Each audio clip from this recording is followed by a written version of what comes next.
तू मला हरवलंस. हे शब्द होते ज्येष्ठ लेखक विजय तेंडुलकरांचे आणि समोर होत्या स्मिता पाटील. पण तेंडुलकरांनी स्मिता पाटील यांना असं का म्हटलं होतं? त्यासाठी आपल्याला जावं लागेल 1982 सालात. त्या काळात एका स्त्रीने संसार, नवरा आणि आपलं मूल सोडून स्वतःच्या अस्तित्वासाठी घराचा उंबरठा ओलांडणं हा विचारच समाजाला अस्वस्थ करणारा होता. आणि त्याच काळात आला उंबरठा हा चित्रपट. डॉक्टर जब्बार पटेल दिग्दर्शित आणि विजय तेंडुलकरांच्या पटकथेचा हा सिनेमा होता एका विवाहित स्त्रीचा, सुलभा महाजनचा. सुलभा उच्च शिक्षित असते, घर, नवरा, मुलगी सगळं असतं, पण आपल्या शिक्षणाचा आणि क्षमतेचा उपयोग समाजासाठी व्हावा या इच्छेने ती महिला सुधारगृहाची जबाबदारी स्वीकारते.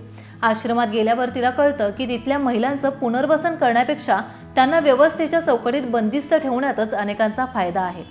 सुलभा मात्र तडजोड करत नाही. परिणामी अनेक संघर्षांनंतर ती राजीनामा देऊन घरी परतते. पण घरही पूर्वीसारखं राहिलेलं नसतं. नात्यांमध्ये बदल झालेले असतात आणि नवऱ्याच्या आयुष्यातही तिच्या अनुपस्थितीत दुसरं नातं निर्माण झालेलं असतं. आणि मग सुलभा एक निर्णय घेते.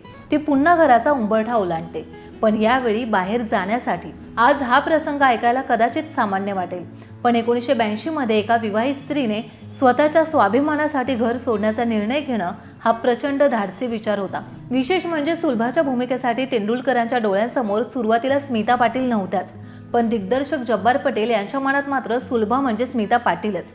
स्मितांनी भूमिका ऐकल्यानंतर थेट सांगितलं होतं की हा रोल माझ्याशिवाय कोणीच करू शकत नाही, कारण सुलभाच्या विचारांमध्ये त्यांना स्वतःची आणि आपल्या आईची झलक दिसत होती.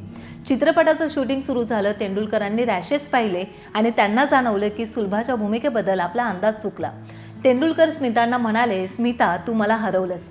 स्मितांनी विचारलं कसं काय? यावर तेंडुलकर म्हणाले, मी ज्या सुलभा महाजनची कल्पना केली होती ती तू जवळजवळ साक्षात जगली आहेस. उंबरठा फक्त स्त्रीने घर सोडण्याची कथा नव्हती, तो प्रश्न होता स्त्रीचं आयुष्य फक्त तिच्या घरापुरतंच मर्यादित असावं का? आणि म्हणूनच आजही जवळपास 4 दशकांनंतर उंबरठा आपल्याला अस्वस्थ करतो.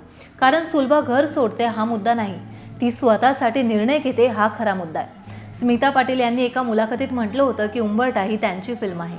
यातील सुन्या सुन्या मैफलीत माझ्या, चांद मातला, गंजल्या ओठास माझ्या, गगन सदन ही सर्वच गाणी मनात घर करतात. हा चित्रपट तुम्हाला कसा वाटतो आम्हाला कमेंट करून नक्की सांगा. मी मराठी चित्रपटाच्या अशाच गोष्टी ऐकण्यासाठी लोकशाही फ्रेंडलीला फॉलो करायला विसरू नका.